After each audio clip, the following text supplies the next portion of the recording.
All right, welcome back, friends. Mike Farrell's Sports Talk. My name is Adam, and as always, the godfather of recruiting, the godfather of news this week, as it turns out, Mr. Mike Mm-hmm. Farrell. Back again. It's only fitting, Mike, you'd be on your own show.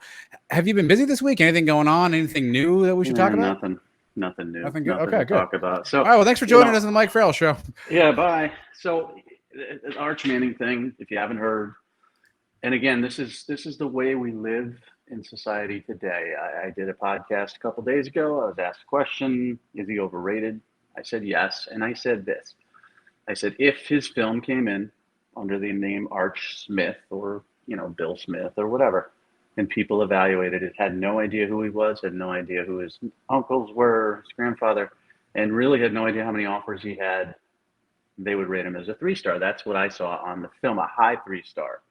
Now, once you find out he's a Manning, you get a half a star for that because there's never been an unsuccessful Manning quarterback. So I have no problem with a 4-star. But I will tell you this. When I first started ranking the 2023 class and going through them, I had him in the picture for number 1 overall. And then I started to think to myself, this is old habit. And one of the industry secrets that I'll share in my book eventually is that there are a lot of factors to who's number 1. And, as far as who will drive traffic and who will bring this, that, and the other. And, I started thinking to myself, I'm working for myself. I can do whatever I want. So I went back and looked, and then I looked at the Elite 11 tapes of all those kids, and then I went back and looked at all of them again, and then I looked at Arch, and he kept sliding down. He became like 6th, 7th best quarterback in this class, which is not a 5-star, which is not the number 1 player in the country. So there's the long-winded explanation of him being overrated. He doesn't suck. I wouldn't rate him as a 3-star. He's going to be a 4-star when I rate in August, but that's how it blew up.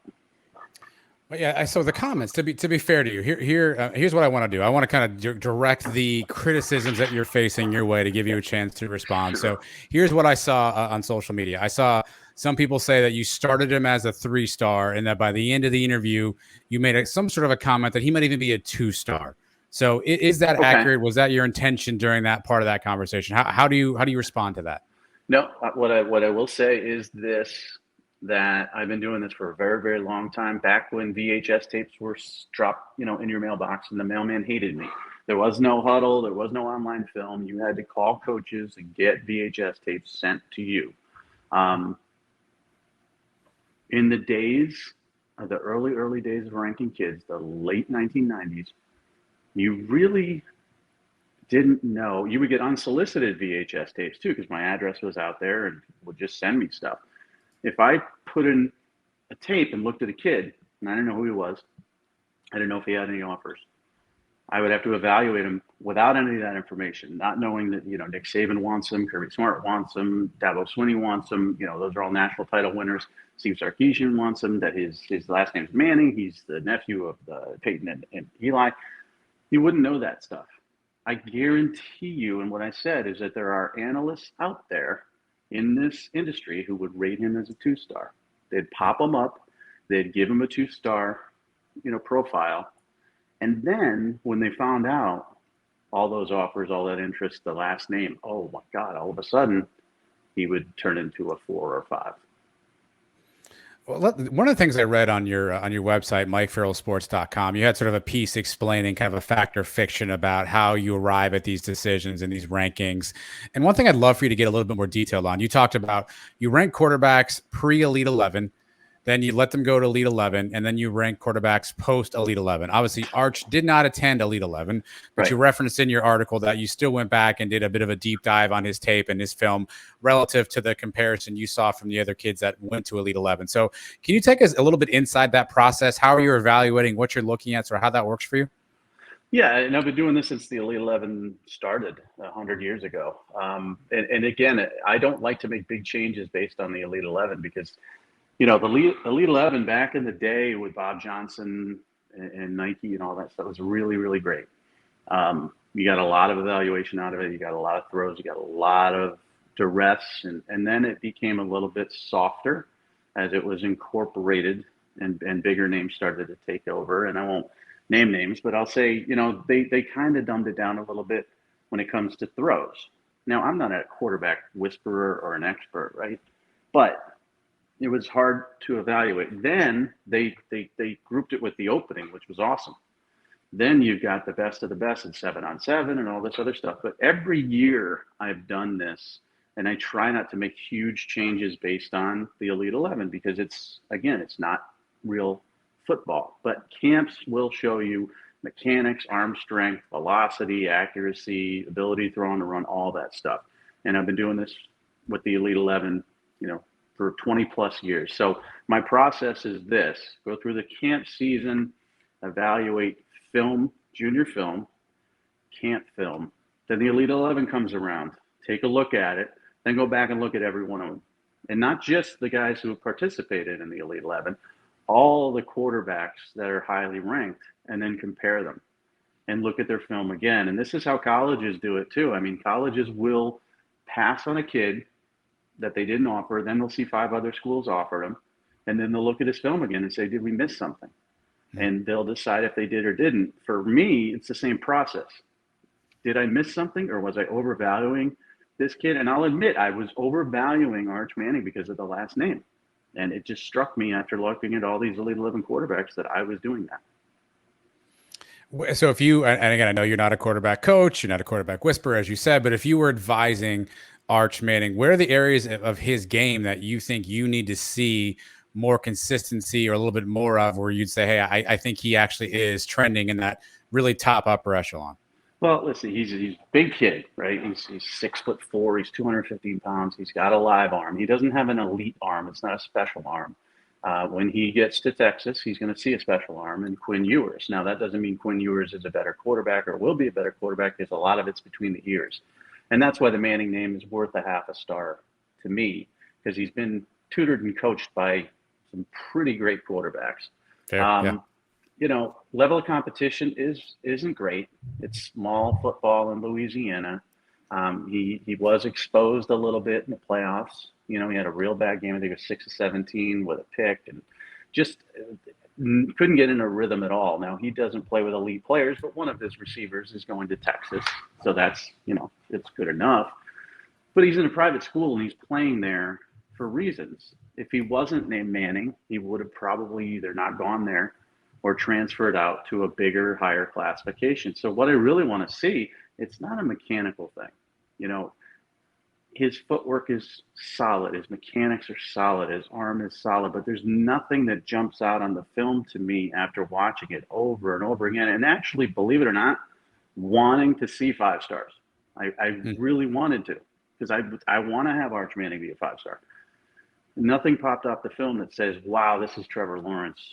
Wow. And I know people are going to laugh. Wow, this is Josh Rosen. Oh, Josh Rosen sucks. No, he didn't suck. He was amazing in high school. And he went on to be a top 10 NFL pick and just sort of attituded his way around the NFL. But some of these guys that I've seen, and he's not an athlete like a Terrell Pryor or Vince Young or anybody like that. I'll tell you, the comparison for me is a smaller Jimmy Clausen. And Jimmy Clausen was the LeBron James of high school football. Sure. He was number one, and everybody knew about him since his freshman year. And Charlie Weiss anointed him and turned down Mitch Mustang's commitment to get Jimmy Clausen. And in hindsight, Jimmy Clausen had a good career. He was a second-round pick and hung around the NFL for a while. But in hindsight, he was not the number 1 player in the country. So, Jimmy Clausen is much smaller. He doesn't have the upside. He doesn't have, Casey Clausen isn't Peyton Manning. But it's just, to me, doesn't jump out as number 1. Yeah, he just doesn't jump out as number 1 to me. And this doesn't mean he sucks. This is the problem in today's world, right? First of all, you hate Texas. I don't hate Texas. You hate the Mannings, okay? Ready? Look at this. Yeah, it looks like a Colts helmet. Yeah, for those who are not watching, Colts helmet looks like an autograph. I assume that's Peyton? Oh, it's a Peyton Manning autograph, Colts helmet, speed flex, gorgeous, gorgeous. And I'm a huge Peyton Manning fan. I'm a Tom Brady fan.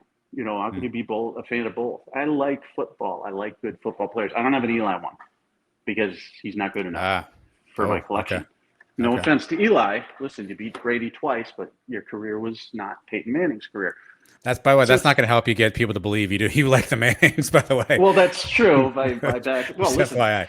there's a big battle, is he a Hall of Famer or not? And my I thing agree. is always in the NFL, if you can you write the history of the NFL without somebody, and you can't write it without Eli Manning. You can't. Well, You I beat think Tom you can have Brady a twice. Hall of Fame performance, but not have a Hall of Fame career, right? He had two Hall of Fame performance style games, but body of work, I think that's where you have to do some measurables on that. Right. But I will say it's okay for him to be in the Hall of Fame. I don't mind that. I Yeah. think you could tell the history of the NFL without Phillip Rivers, even though he put up massive numbers because this is such a pass happy world we live in. You can't tell the history of the NFL without Eli Manning. So listen, they're funny. They're great. I love watching, ESPN2 Monday Night Football, so I can listen to those two guys go back and forth and make fun of Charles Barkley or each other or whatever. I love them. I don't. Steve Sarkisian's a great coach. There's assistant coaches at Texas that I like. This has nothing to do with any of them. It doesn't have anything to do with Arch either. I don't know him. I've never spoken to him. I've never spoken to Cooper. They don't want to talk to me. They don't care who I am. I'm just saying that I know how things work in the industry, and I know how sometimes you can get caught up in the name of somebody as a legacy. And I think that's what's happening here. I've got him probably as a top 100 player and in the 6'7" ranging quarterback. That's not bad. But in this day and age, if you say he's overrated, then all of a sudden he has to suck. And that's not what I'm saying. Right. Well, to be fair, the other thing I think I've heard you say, and I'll let you address this, is that he has the ceiling to continue to improve, right? He's got a Sure. lot of runway to continue to become a better quarterback, get some additional reps under his belt, play some tougher competition. So you feel like, hey, listen, even though I'm saying he's here right now, the ceiling he has in front of him is great. And if he capitalizes on that ceiling, he can be a fantastic quarterback, right? So you're saying He can the be. story's not written at this point. No. And it never is with any recruit.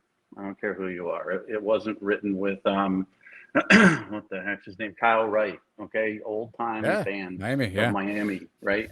It wasn't written with him. It wasn't written with Anthony Morelli at Penn State. It's never fully written. It's just what you see based on what you can evaluate. He doesn't go to camps. He didn't go to the 11. I don't care. Why is that? Why is that, Mike? Do you have any He reason, doesn't any need to. thinking? He doesn't need to. So kids grow up dreaming of the Elite 11, right? And it's a great, great honor to have it. They grow up dreaming of. Arch Manning didn't grow up dreaming of that. Arch Manning was in locker rooms, with Yeah. his uncles winning Super Bowls. The Elite 11 is a pimple on his butt. He doesn't care. Doesn't care. So he doesn't have to go. What upside is there for him to go there so that people can say he's overrated? Because that's it. What everybody's going to say. And here's the problem for poor Arch Manning. And again, I always preface poor. He's going to be more famous than me. He's going to be richer than me. Priority is. He's going to get more girls than I ever did, and he's going to have a better life than I ever will. So poor Arch Manning, but he can't live up to it. He just can't. It's impossible. Trevor Lawrence, here's my example. Number one player, best quarterback I ever saw in high school, went to Clemson, won a national title as a true freshman. Okay, then went on to be the number one pick in the NFL draft. You can't have more success than that, right? But there are people, trolls, idiots, morons on the internet that say, he sucked. He didn't win the Heisman. He lost in the playoff. He got the benefit of the doubt against Ohio State. Like there's morons everywhere that will. And how? So let's say Arch Manning goes and wins a national championship at Texas, which would be amazing. He goes on to become the number one pick in the NFL draft, which could happen. There's still going to be people say that he sucks, and I'm not saying he sucks, but I am the only one who apparently has the cojones to say this last name matters. It just matters. Well, yeah, let's talk. Again, here's the reality. I'll let you respond, right? Everybody on Twitter, everyone on social media, the morons as you call them, they're all basically giving you a victory lap for way to go, Mike. Now your name is out there. You're getting the publicity you want. You're getting the name that you want out there. Job well done. So there are a cynical number of folks who are basically saying this is all an orchestrated effort on your part. Let me just talk down to Arch Manning, and that allows Mike Farrell to get his name out there. How do you respond to the folks who would sort of essentially accuse you of making this up or creating this controversy for your own benefit? Yeah. Well, it's clickbait is what they call it, and people don't know what clickbait is because if you put something out on a podcast, I guess people are clicking that, but if you put something out on social media, people aren't clicking on it and whatever. So I get accused of that. I don't care. I couldn't care less. When this blew up, it was actually an annoyance to me. I'm not trying to make my name in this industry. I've made my name. Okay. I've done well for myself. I'm content. Does that mean I lost my drive to write, to evaluate? No, I'm going to do that until I'm dead. But I don't care. This is an annoyance more than it's good. There are some people that have this stuff go viral and they're like, oh, yes, this is great. We're getting talked about. We're going to get followers. We're going to get clicks, all this, sponsors. I don't care. Couldn't care less. I would like this to go away, but I will tell you this. The reason I'm talking about it is because it hasn't gone away. And it will. Next week, there'll be something else that somebody's talking about, and no one will care about my hot take about Arch Manning.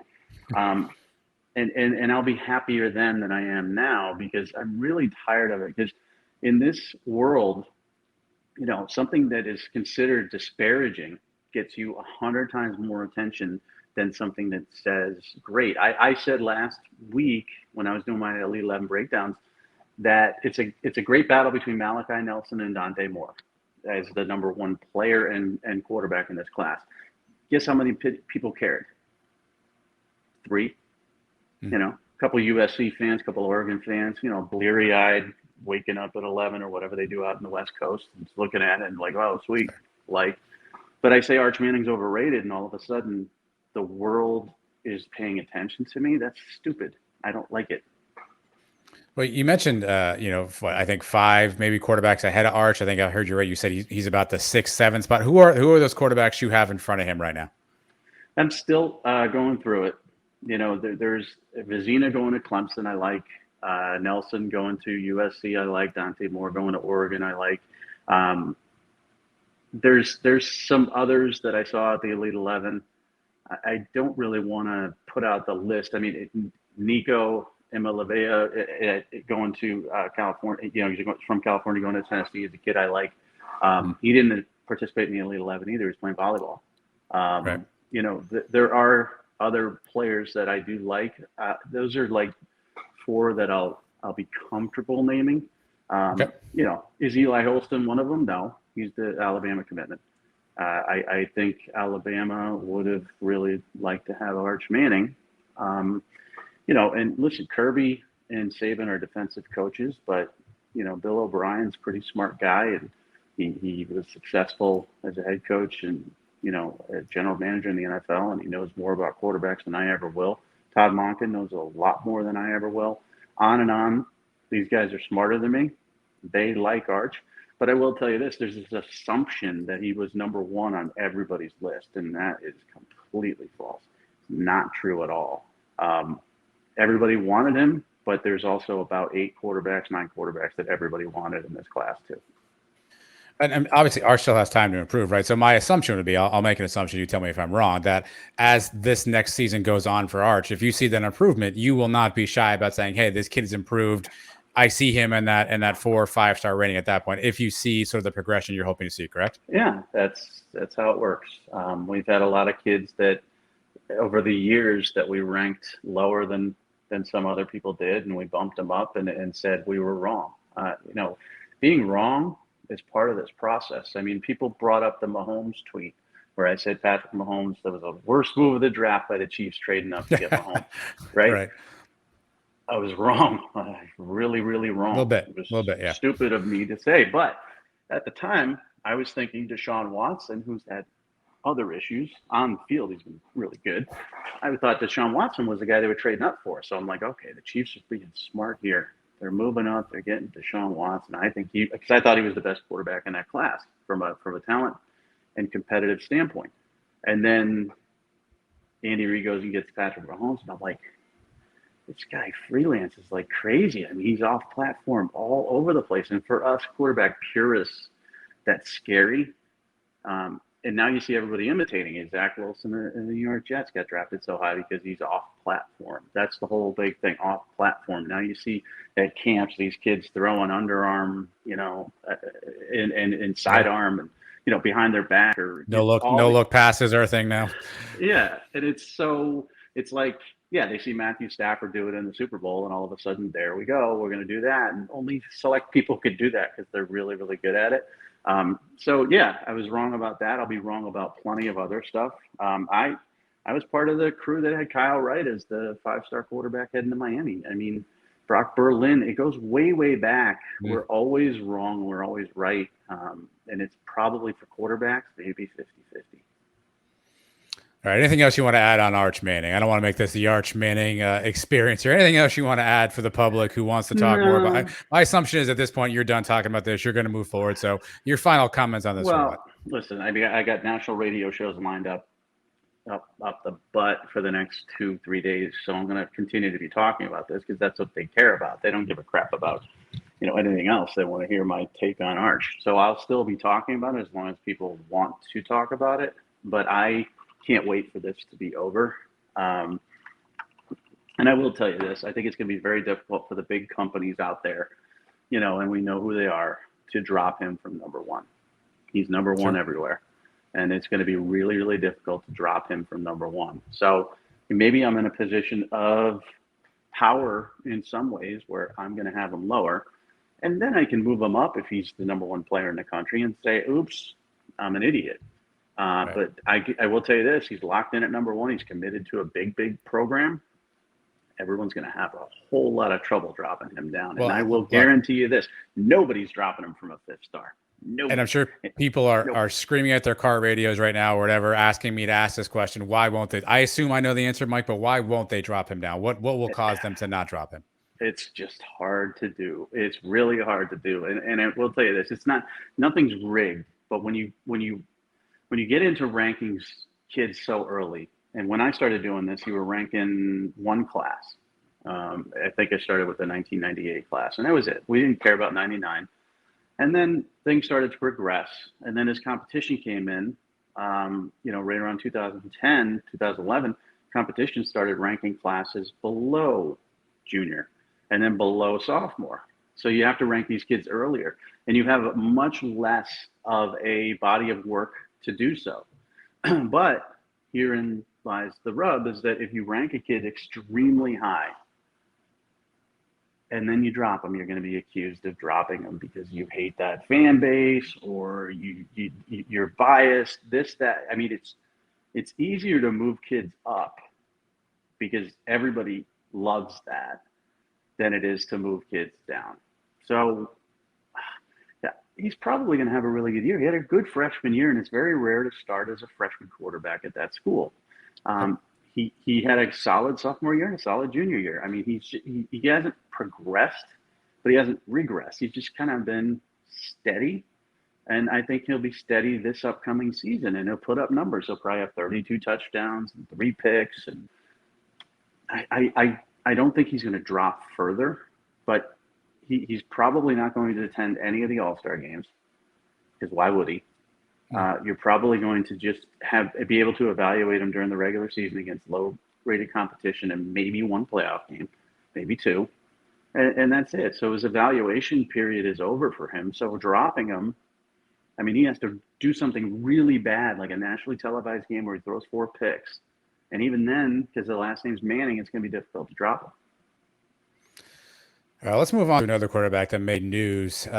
Folks in Oregon are ecstatic. Folks in Michigan are not so much ecstatic. I think obviously the tea leaves were blowing in this direction, Mike, for a while. I think you were hinting this way as well. But Dante Moore announces to Oregon, obviously a big get for Dan Lanning and really his kind of first recruiting class. How much of a game changer is this for the Ducks to pick up Dante Moore?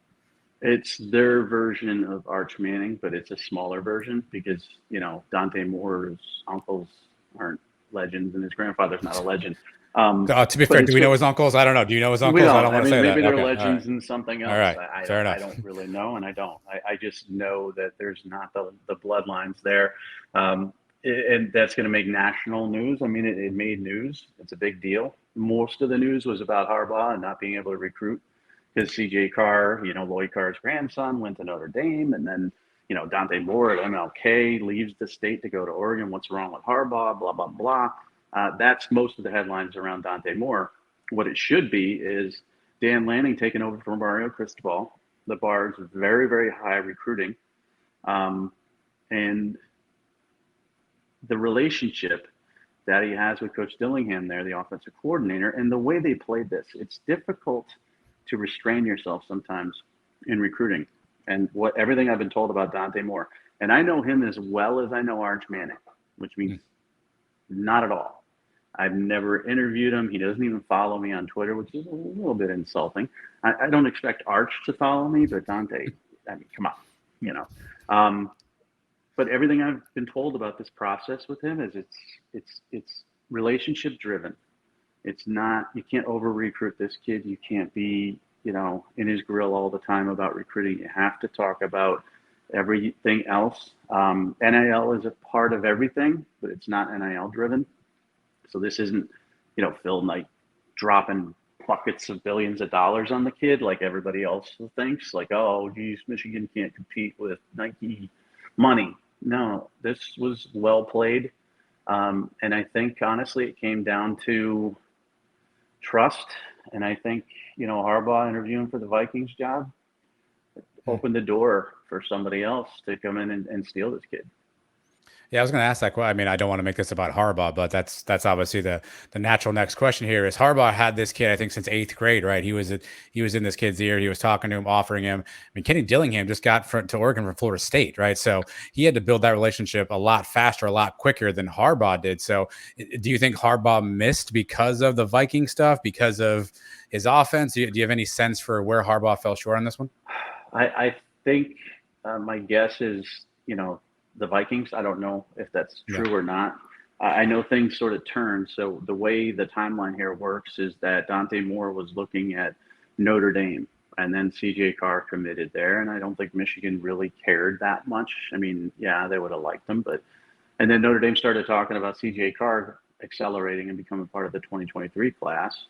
And before that, well before that, in February, Harbaugh interviewed for the Vikings. So, if you go back to January, this was a Michigan Notre Dame thing, and then you fast forward to now, and it became an Oregon and Michigan thing.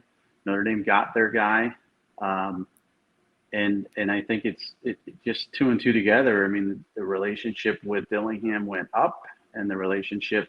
You also got to remember, I mean, Gaddis left Michigan, the offensive coordinator, to go to Miami. There's so many other factors here. And until the kid says it out loud what it was, and he's only going to focus on the positives of Oregon. He's not going to say why he didn't stay home. We can just guess, and those are my guesses. If you're Michigan fans, are you concerned about this recruiting trend under Harbaugh? Yeah, I am. The recruiting class is okay. They got some 4-stars in there, but they whiffed on 2 big quarterback names, and that's concerning. They're coming off a playoff. They're coming off a win over Ohio State. This should be the peak of Harbaugh recruiting, and it's not. And I do think, listen, they cut his salary. Mm-hmm. They embarrassed him. And I think he just flipped the middle finger back to them with the Vikings thing. I think he really thought he was going to get the Vikings job.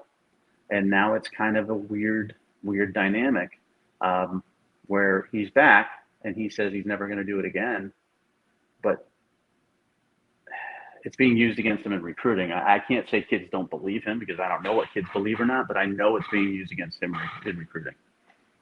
How much, if at all, does Mel Tucker play a factor in this? Obviously now recruiting pretty well at Michigan State. How much does the Mel Tucker factor, you think, impact Harbaugh in the state of Michigan? Not so much. I mean, Michigan State gets Michigan State kids. And by that, I mean, there's certain programs that really gravitate towards Michigan State, and there's programs that gravitate towards Michigan. And that's always been the way it is in the state. Certainly it helps that they had that run last year. But Ohio State's a bigger problem for Michigan. And I think also the fact that Michigan is struggling to get into the Southeast consistently, whereas Ohio State is just doing it. Urban Meyer did it. Now Ryan Day's doing it, Yeah. or, get into California more consistently. They've done it. Michigan's done a good job at California, less of a good job in the Southeast, or Texas. I mean, Ohio State's recruiting nationally, and they're pulling in, when Michigan's striking out on Dante Moore, Ohio State's still celebrating 2 5-star wide receivers, committing to their program. I think that's more of a factor than Michigan State is. We've mentioned this program a few times already in the show, Mike. So I've got one question for you. Uh-huh. Is the U back? Miami has had a couple of nice pickups here in the recruiting trail of late. Mario's doing some good stuff in there. Are you buying what you're shaking your head already? So you're not buying what's going on in Miami? Well, you asked, are they back? They're not back. Okay. They're 0-0 under Cristobal. Are they headed back? Yes, they are. I'm excited about it because I grew up in New England. I was a Boston College guy because of Flutie Magic, right? And Flutie, through the miracle in Miami against that amazing Miami team. And I'm a Cowboy fan, and Jimmy Johnson came from the Hurricanes Miami being great was fun. Michael Irvin, honestly, yeah. There's just so many things about Miami being great that was awesome and cool and fun, and they haven't been great, and they've been really average and mediocre. And it's kind of sad, and I don't really like it. I'm not rooting for them, but I want to see them get back and get their swagger. And Cristobal's the guy who's going to do that. When Randy Shannon was hired, I didn't believe he would do it. When Al Golden was hired, I didn't believe he would do it. When Mark Richt was hired, I didn't believe he would do it because, he had a layup at Georgia, and he couldn't take them to the next level. So how is he going to do it at Miami? Manny Diaz, no. Larry Coker inheriting it, no. Mario Cristobal, yes. I knew he would recruit this way, and he's going to continue to recruit this way. And I do believe over the next 3 or 4 years, he's going to either have a number 1 recruiting class overall, or it's going to be number 2 or 3, which we haven't seen at Miami in a very long time. And they will be back. But right now, no, they're not back. What makes Mario such an effective recruiter? He had that same, legendary status, I guess, at Alabama, obviously at Oregon as well. What makes him, from what you hear from folks you talk to, what makes him such an effective recruiter? Well, he's learned from some great ones too. He was at Rutgers with Greg Schiano, and people won't think of that name in the line of Nick Saban, as a guy who taught him how to recruit. But Greg Schiano was and is a relentless recruiter, did a tremendous job in the state of Florida, did a great job before he left for the Buccaneers in New Jersey. I mean, he sold something that no one wanted to buy ever.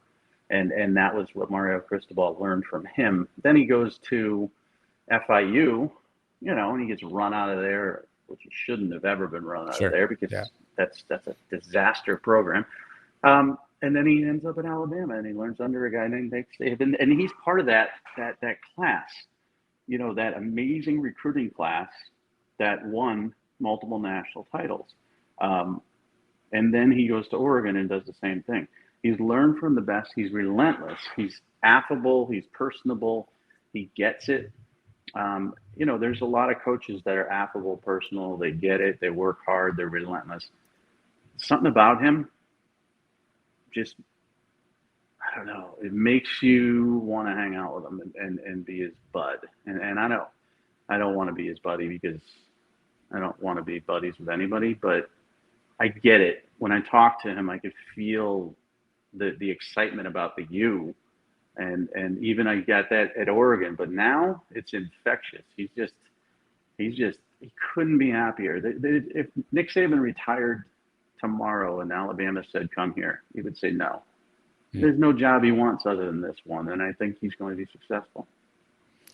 We've mentioned some of the big names already. Who's next, Mike? What are the next kind of names you're tracking that you think are close to decisions? Who are kind of the big fish that you're still keeping an eye on out there right now? Well, it's the dead time, so I hope there's not too many. Obviously you just had the Florida State situation at quarterback. I think they're going to sort of prop up a little bit with Glenn at quarterback. Are there issues at Florida State? Is there something that you think deeper there?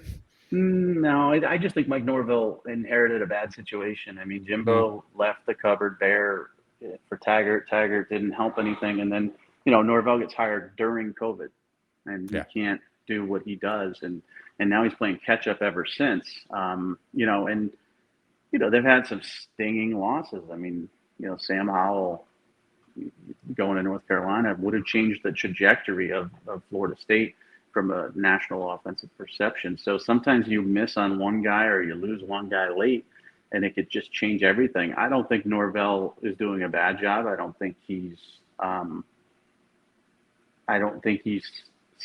don't think he's set up for success because, Florida State's still digging out.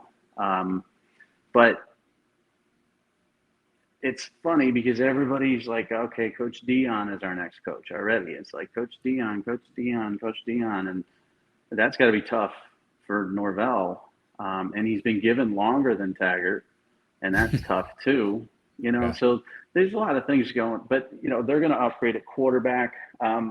My thing about July is I think things are going to slow down quite a bit as they usually do. I think in August we'll get back to high school football.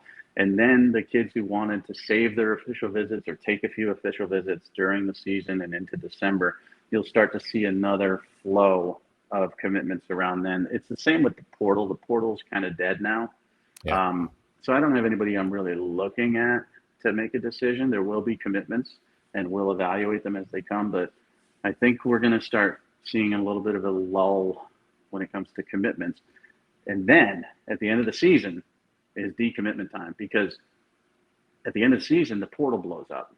Yep. At the end of the season, coaches can do their in-home visits. At the end of the season, kids have to make a decision as to whether they still want to go to that school or not. And I'm not saying Arch Manning's going to be one of those kids, but I'm really curious to see, and here I am bringing them up again. Let's you just can't stop, Mike. Clickbait. Well, here we go. Let's say a team, and we don't have to say Texas. We can say someone else. Struggles out of the gate and their coach is on the hot seat. Florida State, there's a great example. Florida State. Sure. It changes everything. It changes your thought process. It changes, so I think that's where we're going to start seeing a lot. And the nightmare for coaches is that first couple of weeks of December when they're trying to stop kids from hitting the portal while recruiting high school kids to their school. And the NCAA wants to do a 60-day window, after the conference title games. That's not going to change anything. I mean, that's the busiest time anyways. And they want to do a 15 or 14-day window in May. That's also the busiest time after spring. I personally have thought they needed to refine the calendar of the portal, but now I'm rethinking it. I think it's fine the way it is. It's really in a lull right now. So this is kind of a quiet period for the portal. And the kids are going to go into the portal, let's say after 4 games, so you could save your redshirt season.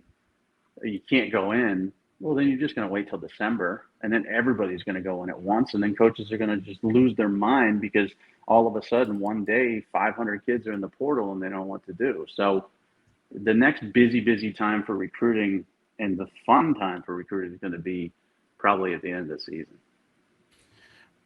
You haven't talked about it yet on the show, but curious your reaction to it. Today we heard from the new Big 12 commissioner, Brett Yormark. Obviously, he's got a tough little task in front of him, obviously, with conference realignment. What did you make of the hire of Brett Yormark to the Big 12? I think it's good. I think it's fine for businessmen to be hired because this is a business now. And I think you have to navigate this business very carefully. So if you've had success navigating businesses before, that's what this is all about. The Pac-12's hire was intriguing as well. These are business decisions, and they all have to live up to Sankey. But I will say, Kevin Warren was hired. It wasn't an overall business decision for him to be hired. He just fell into a tremendous opportunity with a great TV deal, and now the Big Ten can sort of be aggressive and pick. And they said they haven't said it, but I've heard that they're going to slow it down. The SEC is happy with 16. the ACC, if they make changes, then the grant of rights could blow up. Yeah. Because the grant of rights is locked in for the current model of the ACC. If they go out and try to get a Notre Dame and woo them and give them a ton of money, they're going to lose teams. They're going to lose programs. Big 12 and Pac 12 are the ones to look at. And I think the smart thing would be for those two guys to get together and say, let's make this the big Pac 12 and let's just merge. And then power comes with that. Oregon and Washington are tremendous programs. Utah's a great program. You've got academics with Cal and Stanford, and then they're playing games against the Oklahoma States and Baylor's and TCU's of the world, and it's just intriguing for everybody. And that's the only way I think either conference survives. I guess we'll all be watching to see what Brett's first few moves are as he takes the reins. August 1st is, I think, the date Bob Bowlesby will step away, and Brett Yormark now in the chair. Mike, he's working now, though. He's working. Well, now. For sure, yeah. Well, obviously he did the presser today, and he was the forward facing visionary that was kind of at the mic and leading that through. So clearly, that baton has been passed, Mike. Let's head over to Mike's list. MikeFarrellSports.com is where you can find these. New list popped out this week, Mike. Top 50 tight ends. That's what we got here. So take us first and foremost through the evaluation process. It's got to be a lot of fun watching tight end video, no? It's interesting, I'll tell you that much. And it's also, looking into Group of Five versus Power Five. Utah has two guys in the top 10. Yep. South Carolina has two guys in the top 10, and Georgia has three guys in the top, I believe, 16. That's difficult too, because where do you put a Darnell Washington compared to a guy who, he's obviously not the target. Brock Bowers is the target. Where do you put an Eric Gilbert who hasn't played in a couple of years but was so good as a freshman at LSU a couple of years ago, compared to a Group of Five kid who is the starter? And where do you put the true freshman? So I don't know. Tight ends I didn't think this list would blow up. I knew the quarterback one would, running back one would, wide receiver one, I knew for sure that would blow up. Tight ends, people get a little lukewarm about it. And the next one's offensive lineman, and people get a little lukewarm about that. But the tight end one, because it was at the top, Brock versus Mayer, that was a big deal. Because of, the Gamecocks and Utah having two in the top 10, because of the dispute between, Eric All and the rest of the Big Ten tight ends, Will Mallory at Miami, and then of course Eric Gilbert and guys like that who are polarizing. It blew up. It didn't blow up as big as the other ones, but it's been very fun to discuss this with people, because tight ends are a huge part if you utilize them properly. Yeah, what was the separator between Bowers and Mayer? How did you kind of get Bowers one, Mayer two? Bowers is a year younger. He showed what he could do last year. Mayer's awesome. Mayer's the Gronk type. And Bowers is the Anthony Gonzalez type. I mean, they're both great players. But as a receiver, Bowers is a little bit more athletic and more fluid. And Mayer's a better blocker. So it was because he's a year younger, kind of. That was kind of it.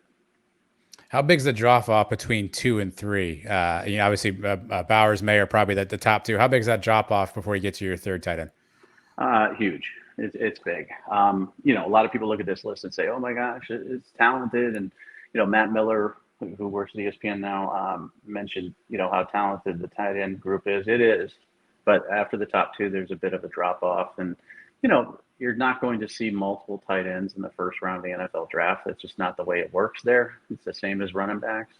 But the drop-off is there. I mean, Stogner is nowhere close to Mayer or Bowers. And Eric Gilbert is all ceiling again. I mean, he's a 5-star kid coming out of high school. He looked great at LSU, but he's had so many on-field issues and, a couple transfers. And he had a good spring game, 2 touchdowns. But he's a wild card. I would say he's the only one in that top 10 that could ever, challenge those top 2. Interesting.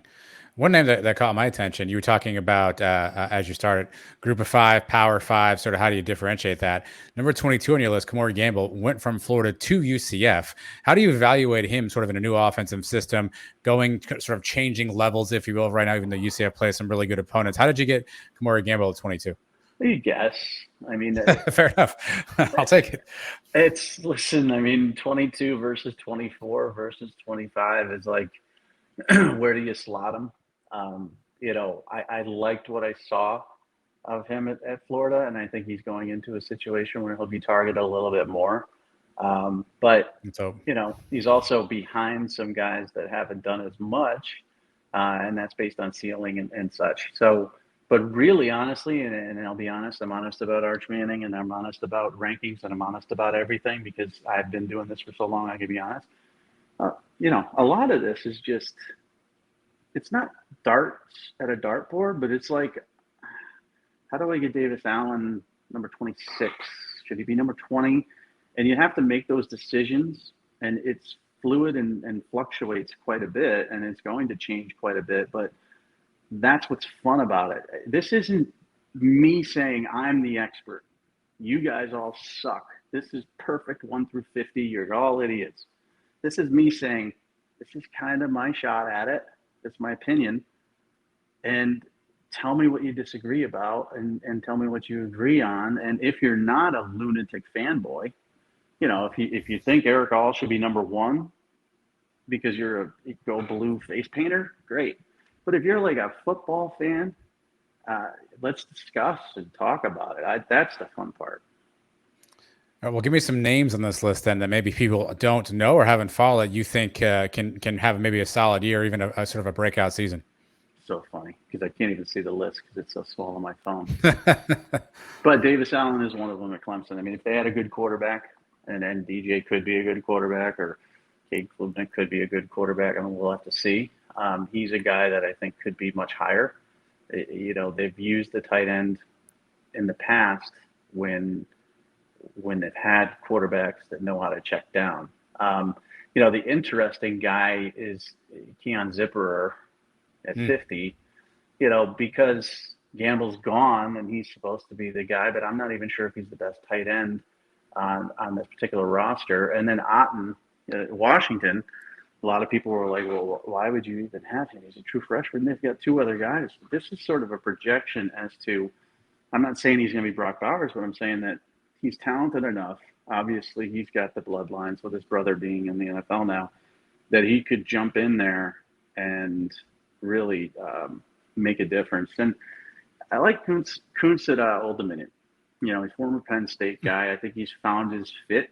I think he's found his niche. And I think he's going to be a guy that a lot of people don't pay attention to anymore because he's not at Penn State, but the NFL will certainly pay attention to him. Again, you can find this list on Mike's website, MikeFarrellSports.com. You can also find it on his social media, especially his Twitter and his Instagram, and that's at MFarrellSports, Mike. And we got what, offensive lineman next week for everyone to get excited about? I believe so. Yeah, I mean, I know so. It's just that's a pain in the butt to do.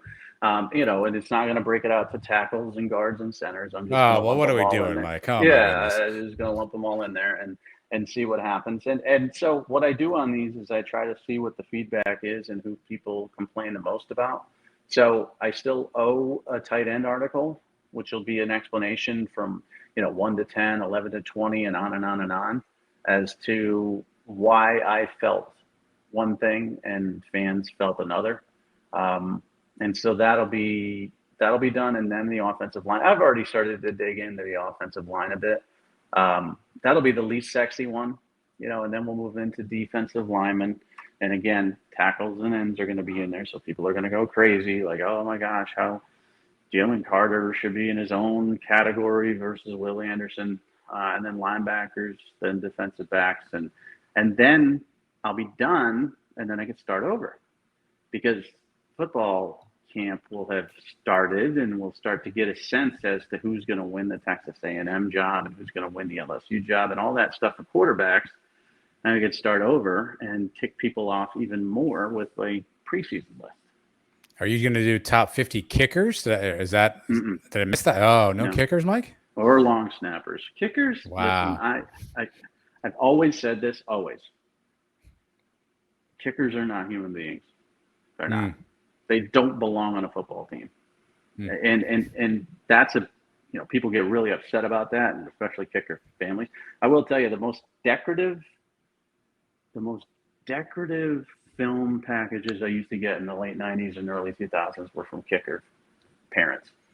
I mean, they would be gorgeous. Folders laminated, video, and it's all little Johnny kicking extra points, and little Johnny, barely getting a 34 yarder through the uprights or whatever. When I saw something like that, when it was thick, I looked at it and I immediately knew when I opened it would be a kicker, and then I immediately just threw it out.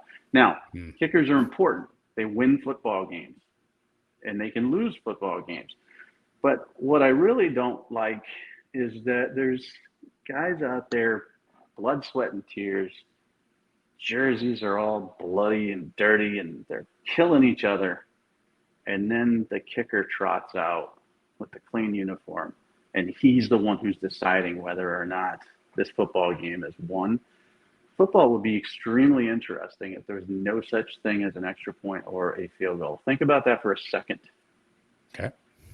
And now tell me what you think. Makes those top 50 tight ends more important at that point, right? I mean, that seems like a great goal line play to get the tight end involved. Makes everything more important. And who was the kicker for the Bengals? The dude from Florida.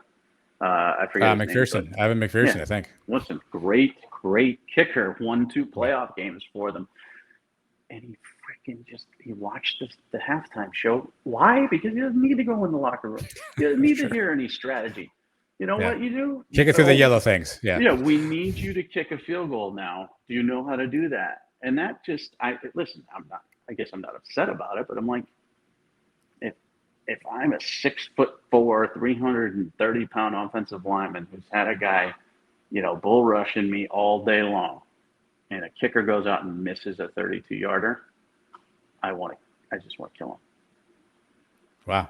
All right. So who do you dislike more, Arch Manning or kickers? Just kidding. We'll get back. We'll get back to that on next week's episode. Let's get that back. I was going to ask you. We have the Ask Mike segment, which no one ever sends questions, and so I just do it myself. Is that your prized possession? Now you've got this whole setup behind you. You got helmets and a nice. Is that it right there?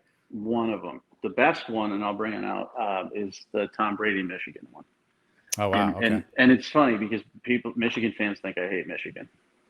Every fan base thinks I hate them in every way, shape, or form. But a Tom Brady is like of the helmet world. It's the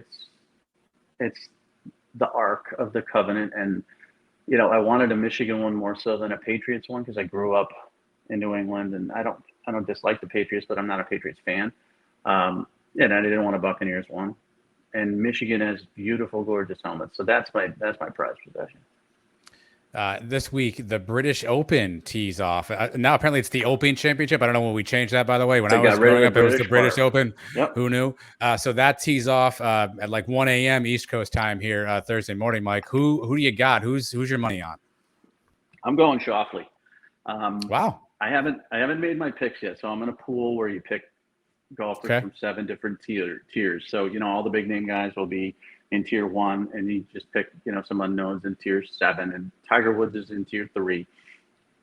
As an example of the odds, he's 80-1. But I think Shoffley, because he's just been playing so well. He just won the Travelers here in Connecticut, but he also won the Scottish Open on links courses. Yeah. He doesn't have a weakness. Zalatoris is a dark horse if he can putt consistently, but links golf is all about lag putting. The greens are sometimes longer than a football field, and I think Shoffley he's on fire in that respect, and I don't think he's going to make any mistakes. All right, we'll have to get Mike's top 50 lag putters for a future episode. Okay, that may be better than offensive lineman. I'm not going to lie to you. I think it is too. I mean, it might be better. John Rahm at 32. I had him in 27. That's just my own personal list. We're gonna But I mean, argue. We're gonna we fight could about that. we'll take You this tell me I offline. We don't suck. want to bother Yeah. everybody out there. We'll take this offline. But thanks for tuning in for another edition of the Mike Farrell Sports Talk Show. Again, if you're not already doing so, please subscribe. Believe Podcast Network. Also, go to Mike's YouTube channel. He's posting more videos up there as well. So every now and again, I think Mike gets the itch, gets a little bored in the afternoon. He's just got to do a video. So go to YouTube. You'll see all those videos that Mike's doing as these thoughts come into his head throughout the day. And then at MikeFarrellSports.com, Mike, how's the site coming along? Good. Traffic's up. We got some partners interested, so we're in discussions with that, and I think it's going to really blow up soon. To a good level. I mean, you need partners to do that, but a lot of people are interested. And then after this week, more people are interested, of course, because of this whole viral garbage. But yeah, and I told you. I mean, listen, my schedule is seat of my ass. Right? He's not kidding, folks. No, he's not. When Mike says this, he is literally not joking. I have no idea when I'm going to do something or what I'm going to, and it just, I get the itch, and then I'll do like 6 things, and then I'll go silent on you for like 2 days. I'll still produce content, but when it comes to video, this fat, ugly face only wants to be on at certain times, and it's very unpredictable. Like I hit you up at 6? And I said, let's do this. When can you do this? You're like, after 7:15. I said, let's do 7:30. And then I hit you up and I said, could you do 7:15? Because you know these are true facts. Yeah. I didn't want to wait till 7:30 because then I'm going till 8:30 and I got Peaky Blinders to watch and I got articles. Busy man. Yeah. Yeah, well, that's a little peel the curtain back on the Mike Farrell Sports Show here. But Mike says, let's talk at 7:15. We hit record. We have no idea what we're talking about, but somehow you listen to it. Hopefully you like it, and hopefully you'll come back again to join us for future episodes. It'd be great. I'm going to say that I think it's really good, and it's not because I'm in it. I just think this is good. I just do. I think I've listened to a lot of podcasts, and I've heard a lot of people talking back and forth. They don't know what the hell they're talking about. I'm not an expert, but I will tell you the real truth. I'll talk to you about anything. I don't care if you do the Ask Mike section about my favorite ice cream. I'll talk about that. I don't care. And I think that's entertaining. I got to know your favorite ice cream now. I'm so fat. Today. I saw that video today. It was a really vulnerable moment. I actually felt like I couldn't watch it for a minute. I had to look away because I felt like I was watching something that wasn't meant to be broadcast. Mike, are you okay? There were a lot of people who called me a fat ass because of the Arch Manning thing, right? Yeah. So you also shaved, by the way. You're watching on video. Like you seem to have shorn beard a little bit. Yes. Well, here's the other thing too: is I don't know how to shave. I want to have a goatee, so I have something that shaves everything, and then I've got a trimmer. But my trimmer is. The setting on my trimmer and the little attachment to it, I haven't been able to figure out one that keeps the goatee, so I just shave it all and then it grows back. And I'm telling you, I don't know how I function as a human being because that's an example. And then all the fat ass comments, and I'm like, gee, am I really that fat? And then what I did is I took the phone, and you know how you do this to make yourself look thin, right? That's the big trick because you don't see your jowls. I did the opposite, and I looked down on it and I looked at it. I'm like, oh my God, I gotta start eating some salad. But ice cream, right now I'm on an ice cream sandwich kick, and I'm on a Neapolitan one, Van Chalk straw. I gotta stop. I mean, I'm just getting fatter by the minute. One last question for you, by the way. A lot of your promo pictures, I see of you wearing a suit and tie. It unnerves me. When's the last time you were in a suit and tie, Mike? Suit and tie. Okay, so I had to dress up for a funeral recently, but I didn't wear a tie. Wow.